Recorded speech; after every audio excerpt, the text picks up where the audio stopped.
자, 수요일마다 저기 대구에서 이곳 인계동까지 오시는 두 분 전문가 자리하셨습니다. 안녕하세요. 네, 안녕하세요. 네. 네, 반갑습니다. 매주 수요일 여러분의 사연을 똑소리 나게 해결해드리는 똑소리 나는 전문가 양지민입니다. 네, 안녕하세요. 매주 수요일 경이롭게 여러분의 사연을 해결해드리는 경이로운 전문가 이경혜입니다. 네. 자, 본격적으로 첫 번째 상담 사례부터 여러분께 들려드리겠습니다. 안녕하세요. 인천에 살고 있는 40대 주부입니다. 최근에 친정엄마가 인공관절 무릎 수술을 하셨거든요. 병원에서 제가 간병을 해드렸죠. 두 다리를 한꺼번에 수술하셔서 한 달 정도 입원을 하시게 됐는데요. 가족이 간병을 해도 보험금 청구가 가능하다고 한 보험을 가입하셨는데 막상 청구를 했더니 제가 간병을 했다라는 증빙 서류를 내라고 하고요. 간이 영수증도 안 된다고 하면서 절차가 굉장히 복잡하고 까다롭더라고요. 아니, 원래 간병비 청구가 이렇게 까다롭나요? 아니면 제가 가입한 이 보험사만 이렇게 복잡한 건지도 궁금하고요. 저도 간병비 보험을 가입해야 되는데 어떻게 해야 될지 상담 신청합니다. 사실 보험 가입을 꺼리시는 분들의 가장 큰 이유 중에 하나가 이거예요. 가입할 때는 달콤한데 청구할 때는 복잡합니다. 그래서 보험 가입 해마러 이런 분들 많으시거든요. 자, 간병인 보장. 가족들이 간병을 해도 다 보장되는 거 아닙니까? 네, 무조건 되는 거는 아닙니다. 아니에요. 네, 약관상에 가족 간병이 가능하라고 되어 있는 상품도 있고요. 네. 또 가족 간병이 된다고 해도 이번 사례자분처럼 청구 서류가 까다로워서 실질적으로 또 보상을 못 받는 경우도 있습니다. 예를 들어서 부모님의 간병을 자녀가 했을 때 자녀가 직장에 다니는 경우 직장에서 부모님 간병으로 인해서 휴가를 냈다든지 이러한 증빙 서류를 요구하는 회사도 있고요. 실질적으로 간병을 했다는 직접적인 확인 서류를 내라는 경우도 많기 때문에 이 가족 간병도 보상 조건을 꼭 확인을 하셔야 됩니다. 그러니까 간병을 안 해놓고 했다고 거짓말할까 봐 내라는 거예요? 네, 거짓말이라기보다는 예를 들어서 간병을 실질적으로 하지 않고 예를 들어서 어른한테 잠깐 갔다가 그냥 병문안식으로 갔다가 오는 경우도 있는데 이제 이거를 간병을 했다라고 하고 청구하는 경우도 있기 때문에 이렇게 하는 경우가 많습니다. 그러면 지금 이분 같은 경우에는 무릎 관절 수술을 하신 어머님을 간병했잖아요. 네네. 어떤 질병이든 상관없이 간병을 했다면 다 보장이 되는 거예요? 어때요? 네, 그렇죠. 질병 코드를 받은 경우에는 다 보상이 된다라고 보시면 되고요. 네, 입원을 하고 간병인을 사용하면 사용 일수에 가입 금액을 곱해서 금액으로 지급이 된다라고 보시면 됩니다. 그러니까 사용 일수라는 건 내가 간병을 한 일수를 곱해서 그렇죠. 네네. 그러면 청구 서류가 복잡하다라고 하셨는데 내가 준비해야 될 서류들이 많으면 어쨌든 서류 떼는데도 돈이 들잖아요. 그러면 가입자 입장에서는 그렇죠. 번거롭기도 하고 돈도 들고 보상도 늦어지고 그러면 왠지 내가 손해보는 느낌도 날 것 같아요. 네, 그렇죠. 그런 부분도 있어요. 그리고 가입자분들은 보통 보험료만 보고 가입을 하시는데요. 네. 어떤 질병 진단을 받고 입원을 한 경우가 질병 진단을 받은 후 이 질병으로 직접적인 치료를 받아야만 간병인 청구 조건이 되는 것도 약관상에 명시되어 있거든요. 그게 무슨 말이죠? 예를 들어서 암 진단을 받은 경우에 암 치료와 관련된 치료를 위해 간병인을 쓰는 경우에는 가능하고요. 네. 간병인 지급이 가능하고요. 근데 암 후유증으로 인한 치료를 했을 경우에는 간병인 지급이 보상이 안 된다는 말이에요. 네. 그리고 가족 간병이 아니라 간병인을 쓴 경우도 간이 영수증을 인정해서 보상이 바로 되는 회사도 있고요. 간이 영수증 자체를 인정하지 않는 보험회사도 있기 때문에 약관도 확인을 잘 하셔야 합니다. 간이 영수증은 뭐예요? 보통 이제 영수증 있잖아요. 네. 사업자 등록증이 있고 이렇게 일갈 품목 이렇게 적혀 있는 거. 병원에서 떼주는 거? 그런 영수증. 수기로 적을 수 있는 거죠. 영수증. 네, 수기로. 그러니까 전산상으로 뗀 영수증이 아니라 아니요. 수기로 적은 영수증은 인정을 안 해주는 경우도 있다라는 거네요. 그러니까 보험료가 저렴하다고 보험료만 비교해보고 이 보험료가 나한테 제일 유리하네 라고 상품을 선택해서는 안 된다. 물론 보험료도 비교해봐야 되지만 그 상품 안에 나한테 다른 조건들 볼 게 너무 많다. 사실 근데요. 우리가 보험을 가입하면서 볼 것 참 많습니다. 비교해보고 가입하셔야 돼요 라고 여러 번 번 강조를 드리지만 약관까지 보고 선택을 하기에는 너무 어렵습니다. 그렇기 때문에 전문적인 이런 상식을 알고 계시는 분들, 그러니까 우리가 흔히 전문가라고 이야기를 하죠. 전문가와 함께 고민을 하고 전문가와 함께 비교를 해보는 게 그만큼 중요하다라는 이야기를 그래서 저희가 드리는 거죠. 그래야만 지금 이 사연의 주인공분처럼 청구 절차 이렇게 복잡할지 몰랐어요. 이렇게 나중에 얘기하는 이런 일이 발생하지 않게 되는 거겠죠. 그죠? 네. 이번 사례자분도 저희가 만나서 이야기를 나누고 확인을 해보니까 간이 영수증도 안 되고 가족 간병도 증빙을 해서 보험회사가 원하는 서류를 첨부해야만 보상이 가능한 조건이었거든요. 그래서 실제 보상을 받는 게 어려운 상황이었습니다. 그렇군요. 근데 가족이 간병하는 거 말고 우리가 간병인을 쓰는 경우도 있잖아요. 그런 경우에 간병인의 기준도 회사마다 또 다른 거겠네요. 네, 맞습니다. 이 전문 간병인을 쓰는 경우에도 사업자로 등록된 업체의 간병인을 이용을 해야 하는 것으로 지금 현재 거의 모든 보험사가 지정을 하고 있고요. 그리고 올해 2025년부터는 이 질병 진단과 관련된 직접적인 치료를 받는 경우에만 보상이 되는 조건으로 또 약관이 변경이 된다는 것을 예고를 하고 있습니다. 네, 그리고 이 2025년 약관이 개정되기 이전에 만약에 가입하신 분들은 당연히 그때의 조건으로 보상을 받을 수 있다라고 보시면 됩니다. 바뀐 조건으로 다시 바뀌는 게 아니라 기존 조건을 보시면 되고요. 그래서 이 간병인 보장을 준비를 하시는 분들은 이런 부분도 세심하게 좀 살펴보셔야 됩니다. 그렇군요. 뭔가 가입을 준비하시는 분들은 이렇게 불리하게 조건이 바뀌기 전에 빨리 가입을 하시는 것도 필요할 것 같다라는 것도 알아두셔야겠네요. 네. 네, 다음 이야기도 이어가 볼까요? 네, 아마 그럴 거예요, 그죠? 동키분들이 아마 잘 모르셨을 텐데, 그죠. 예, 예를 들어서 이번 사례자분 친정 어머님처럼 인공 관절 수술을 한 후 이와 관련된 직접적인 치료를 받는 기간 동안에 간병인을 사용하면 보상이 되지만요. 만약 어머님이 치료가 끝나고 재활을 위해서 입원을 더 하고 간병인을 쓴 경우에는요, 재활이 진단받은 질병과 직접적인 관련이 있는지를 또 가입자가 증빙을 해야 하기 때문에 불리한 조건인 거죠. 그래서 이번 사례자분의 경우 저희와 상담을 하고 본인의 간병인 보험은 가족 보상도 간단하게 청구가 되는 조건으로 가입을 도와드렸습니다. 그렇구나. 네, 그래서 이 간병인을 사용을 하고 보상을 청구를 할 때 제일 중요한 포인트는요.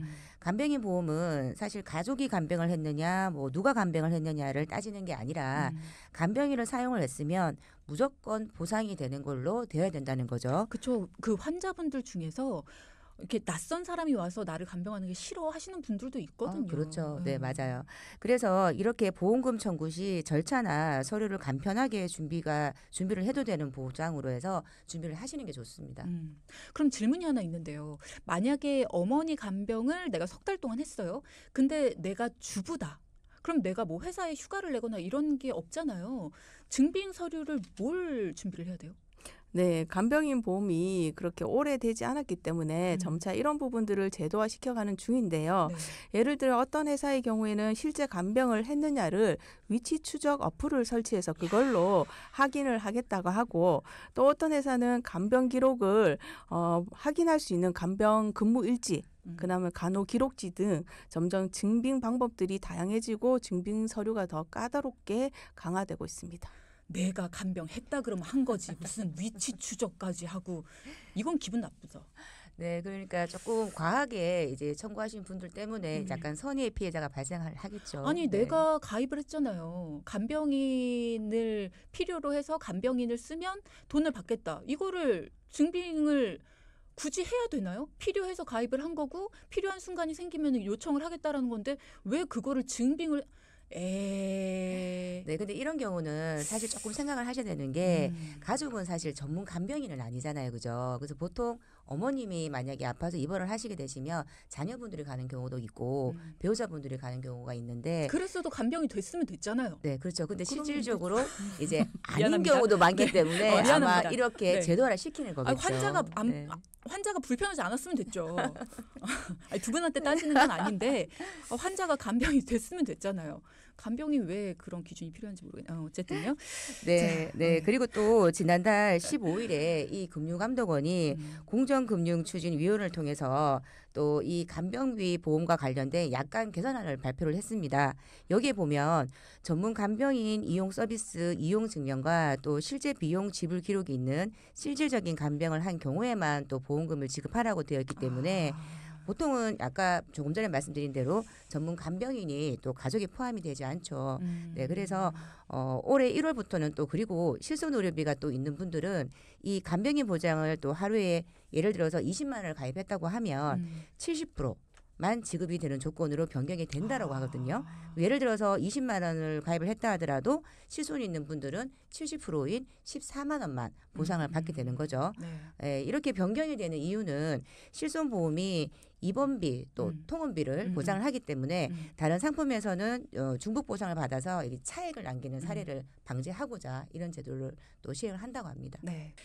자, 오늘은요. 앞서 2부를 통해서 여러 가지 간병인 보험에 대한 이야기를 나눠봤습니다. 그리고 가족이 간병을 했을 때에 이 누구나 돈을 받는 것이 아니라 간병인 특약에서 보장을 받는 것이 아니다라는 이야기를 해주시면서 요즘에 점점 그리고 앞으로 점점 더 뭔가 좀 절차가 복잡해진다라는 이야기를 해주셨어요. 그래서 제가 거기에 대해 흥분을 좀 많이 했었죠. 질문을 주신 분들이 있어서요. 요 궁금증 먼저 해소하고 그리고 3부 계속 이어가겠습니다. 일단 2711님께서 이런 질문을 주셨는데요. 저는 아직은 결혼 생각이 없는데요.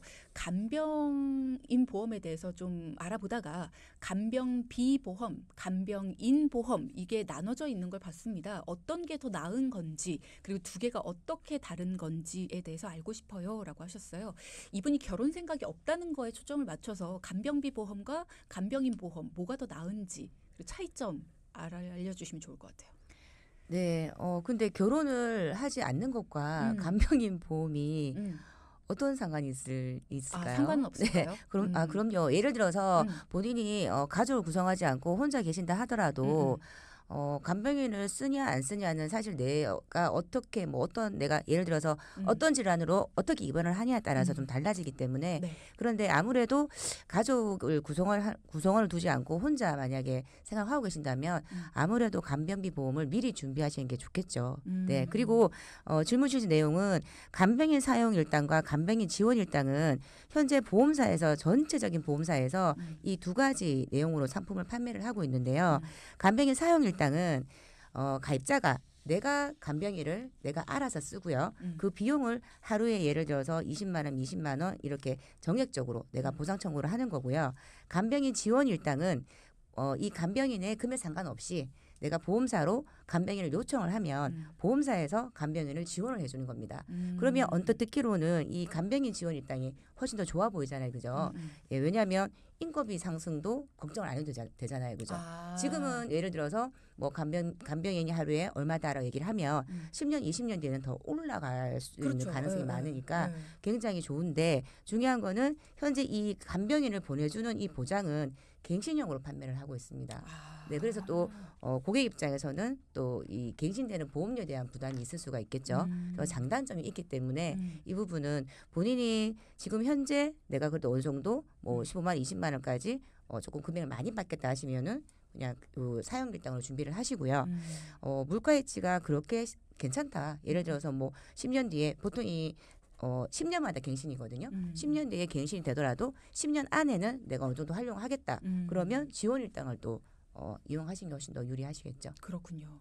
그럼 만약에 이제 저도 주변 분들이 펜션하신 분께서 간병인을 고용해서 이제 하시는 걸 봤는데 간병인이 마음에 안 드는 경우가 있더라고요. 그러면은 만약에 간병인 지원 일당을 해서 간병인을 불러줬어요. 네네. 보험사에서. 그러면 만약에 나랑 좀 안 맞아요. 그러면은 다시 교체해 주세요라고 하면 바로 교체가 또 되나요? 그런 네. 것들도 돼요? 네, 교체가 가능합니다. 그렇군요. 자, 지금 질문 주신 분 간병비 보험, 간병인 보험이라고 말씀을 하셨는데 정확한 명칭으로 보면 간병비 보험이 간병인 지원 일당이겠죠. 그렇죠. 그리고 네. 간병인 보험이 간병인 사용 일당일 거고요. 자, 어쨌든 간병인을 보내주는 거든 간병인을 사용하고 그 돈을 받는 거든 나한테 맞는 걸로 하시면 되고요. 그 장단점이 있으니까 꼼꼼하게 비교를 좀 해보시고 일단은 그 두 가지의 장단점보다도 보험사마다의 장단점이 더 크니까 그런 것들에 대해서 정확히 알고 나한테 맞는 거를 선택하시는 게 좋을 것 같습니다. 자, 한 분 더 있는데요. 요 분의 질문까지 좀 해결을 해볼게요. 선생님. 간병인을 하려면 자격증이 있어야 하나요? 남성도 할 수 있을까요? 라는 질문을 2242님께서 주셨어요. 선생님 답변해 주시죠. 지금 현재는 보험사에서 가족 간병이 가능하다고 약간의 명시가 되어 있잖아, 그죠? 네. 그러니까 지금 현재는 뭐 간병인 보험을 가입하셨더라도 가족이 간병이 가능하니까요. 남자든 여자든 상관없이 간병은 가능해요.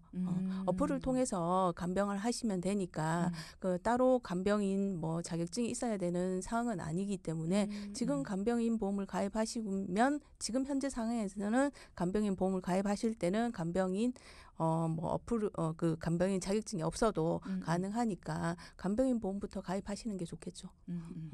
근데 간병인 분들이 기술적인 일들도 많이 하시던데 어떻게 그 자격증 없이 하시죠? 어떤 기술적인? 그러니까 아니 왜 뭐 콧줄이나 뭐 이런 것들도 그렇고 이렇게 기저귀 갈거나 이런 것들도 굉장히 기술적인 일들이 많은데 그런 거 자격증 없이도 하세요? 간호사분이 미리 그렇게 가르쳐 드리거든요. 이런 이렇게 먼저 이렇게 하시면 된다고 그렇구나. 간병사한테 가르쳐 드리고 그걸 뭐 이렇게 누구나 다 하실 수 있는 것 같은데요. 그렇구나. 사실 기술적인 것보다도 마음적인 게 더 큰 것 같다는 맞아요. 생각이 들기는 합니다. 예. 자, 특별히 자격증이 있어야 되는 건 아니고 남성도 가능하다라는 거. 그리고 보통은 남성 간병은 남성분들이 하시고요. 여성 간병은 여성분들이 하시더라고요. 남성도 당연히 하실 수 있습니다. 그런 부분들 알려드리고요. 자, 3부에 준비된 내용 시작하겠습니다. 자, 그럼 두 번째 상담 사례 알려드리죠. 안녕하세요. 저는 수원에 사는 30대 후반의 여성입니다. 제가 얼마 전에 둘째를 낳았는데요. 제왕절개를 했어요. 첫째 때도 제왕절개를 했는데요. 그때는 제가 가입한 손해보험, 건강보험에 수술비 특약이 있는데도 보험사에서 출산 관련은 제외다, 보상이 안 된다라고 하더라고요. 그런데 제가 보험을 리모델링한 후에 둘째를 제왕절개 했는데요. 이번에는 제가 가입한 손해보험 수술비에서 보상이 되더라고요. 기분은 좋았지만 손해보험사마다 이런 보상이 다른 건지 갑자기 궁금해지더라고요. 그래서 제 보험도 재점검을 받을 겸 전문가분들에게 상담 신청합니다. 네, 먼저 둘째 출산하신 거 박수 보내드려야죠. 네. 근데 저도 출산 관련은 실손이나 수술 모두 보상이 안 되는 걸로 알거든요. 손해보험사 건강보험 상품 중에 출산과 관련해서 보상이 되는 경우도 있나요?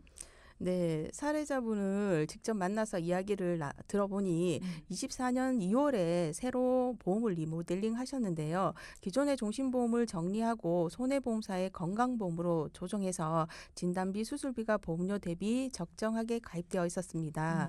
그리고 몇몇 특약이 갱신형으로 가입되어 있었는데요. 이 부분만 빼고는 보장 구성이 괜찮았고요.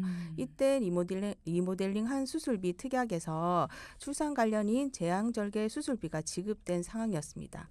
네, 보통 이 출산 관련 수술은 아나운서님 말씀하신 대로 대부분 질병 수술비에서 보상하지 않습니다. 다만 생명보험사의 수술비의 경우 자연분만은 수술비에서 지급하지 않고 이 제왕절개 수술은 보상을 해주고 있는데요. 네. 대부분의 손해보험사의 수술비 특약에서는 이 제왕절개도 임신, 출산 관련된 거라고 해서 제외라고 약관상에 명시를 해두고 보상을 해주지 않는데요. 이번 사례자분의 경우는 손해보험사의 상품 중에서 가입을 하셨지만 제왕절개도 수술비를 지급을 해주겠다는 조건으로 해서 가입을 하신 거여서 보상을 받으실 수가 있었습니다. 제왕절개는 안 된다라는 게 저는 참 놀랍네요. 안 되는 경우도 있다. 임신, 출산과 관련된 거기 때문에 약관상에 보면 임신, 출산과 관련된 보상은 보상하지 않습니다라고 다 명시가 정확하게 되어 있습니다. 그렇구나. 네. 수술비도 잘 선택을 해야지 보상을 받을 수 있다라는 거 여러분도 알아두셔야겠네요. 제외되는 것들이 있다라는 게 참 놀랍다라는 생각 저처럼 하시는 분들 있으실 것 같은데요. 자, 지금 이야기 들으시면서 이런 질문 주신 분이 있으세요. 4782님.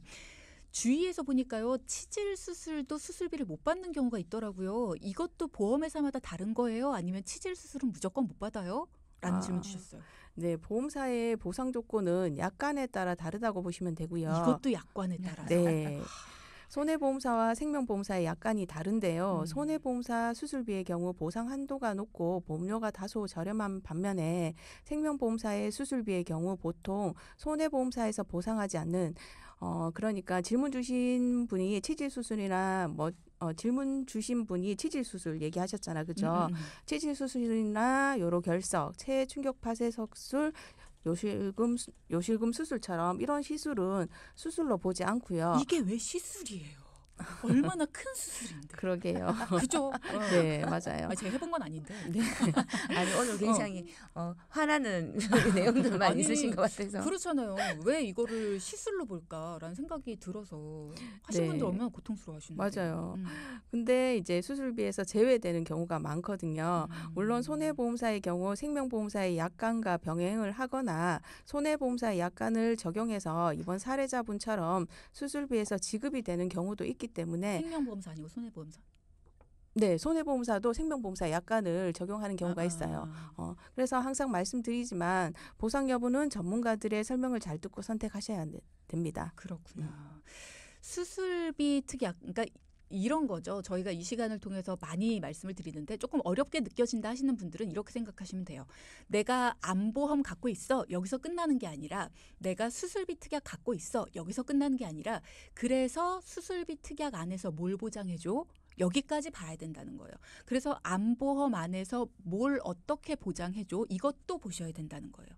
암보험 있어. 만 믿고 계시다간 나중에 나 그래서 이번에 암 걸렸잖아. 혹시라도 진짜 그러면 안 되지만 혹시라도 암과 관련해 내가 진단을 받았을 때 보상을 받으려고 보니까 내가 걸린 암만 되게 조금 보장해 주거나 내가 걸린 암만 보장을 안 해주거나 뭐 그럴 경우는 거의 없습니다만 혹시라도 그렇게 되는 경우들이 주변에 은근히 많이 있습니다. 그러니까 그것까지도 확인을 해보셔야 된다라는 거예요.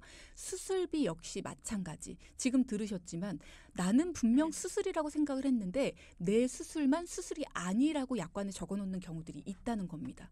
자, 그렇게 뭐 손해보험인지 생명보험인지 몰라요. 뭐 난 그것까지는 모르겠습니다. 전문가가 아닌 일반인들은 내가 뭐 수술이 이게 생명보험사에서 가입한 수술비 보험인지 손해보험사에서 가입 모르거든요. 그냥 나는 수술비 특약이 있어. 수술하면은 보장받는 거 있어라고만 우리는 기억을 하잖아요. 근데 어떤 수술비 특약인지 그래서 그 수술비 특약이 무슨 수술을 보장해 주는지까지 우리도 확인을 해보자. 이런 거죠. 네, 맞습니다.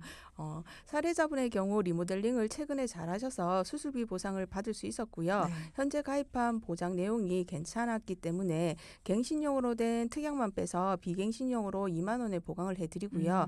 기존 보험은 잘 유지하시라고 말씀드렸습니다. 다행이네요. 갱신형만 2만 원에 보강을 했다. 잘 됐네요. 다행입니다. 네, 흔히 이 수술의 정의를 개복을 해서 하는 걸로 보느냐 또 아니냐를 기준으로 보는데요. 요즘은 이 개복을 하지 않고 시술을 하는 경우도 많기 때문에 그럼요. 또 이 시술을 수술로 보느냐 안 보느냐 또 여기에 따라서 이 가입자의 입장에서는 보상을 받을 수가 있고 또 못 받고의 차이가 있습니다. 아니 그렇다고 시술로 가능한데 저는 개복해 주십시오. 이럴 수는 없잖아요. 당연히.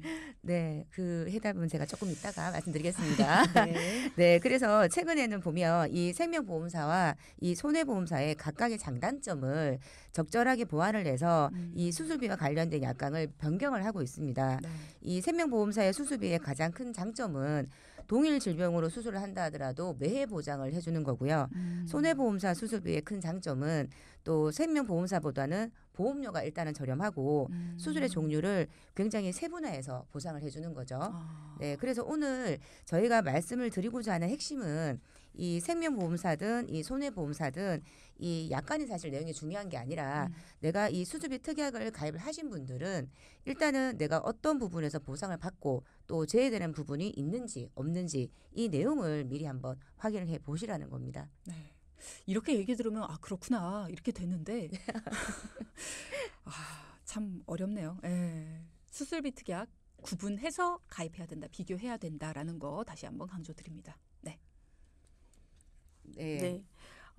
제가 예를 하나 들어볼게요. 요즘 많이들 하시는 수술비 무지외반증 수술인데요. 무지외반증? 네네. 엄지발가락이 변형돼 휘는 질환으로 많이들 알고 계실 겁니다. 2020년 건강보험심사평가원에 따르면 최근 9년간 무지외반증 발병률이 급격하게 증가해서 수술도 많이 하는데요. 그런데 무지외반증이 선천적인 요인에 의해 발병하는 확률이 매우 높다고 하고요. 대부분 선천적인 요인으로 발병한 질병은 태아보험 외에는 보상에서 제외되는 경우가 많아서 수술비 지급에서도 분쟁이 있는 질병입니다. 네, 제가 좀 더 이어서 말씀을 드리면 이렇게 후천적인 원인으로 인해서 발생한 이 무지외반증 같은 경우에는 수술비에서 지급이 되는 경우가 있기 때문에 선천적이든 후천적이든 이런 수술이 모두 보상이 되는 수술비 특약으로 가입을 하셔야 된다는 당연하죠. 거고요. 예. 네, 물론 실손 청구도 동일하다고 보시면 되고요. 다만 이 실손 보험의 경우 가입 시기에 따라서 또 자기 부담금과 또 비급여 항목의 또 지원 유무가 다르기 때문에 이 부분도 또 확인을 잘 해보셔야 됩니다. 그렇군요. 수고하셨어요. 네, 고맙습니다. 고맙습니다. 네, 양지민 전문가, 이경혜 전문가셨고요. 방송 중에 상담해 드리는 내용은 청취자 여러분의 올바른 투자 판단을 위해 참고로 드리는 말씀입니다. 금융상품 가입이나 해지 같은 판단은 스스로의 책임으로 결정하셔야 한다는 점 꼭 기억하시기 바랍니다.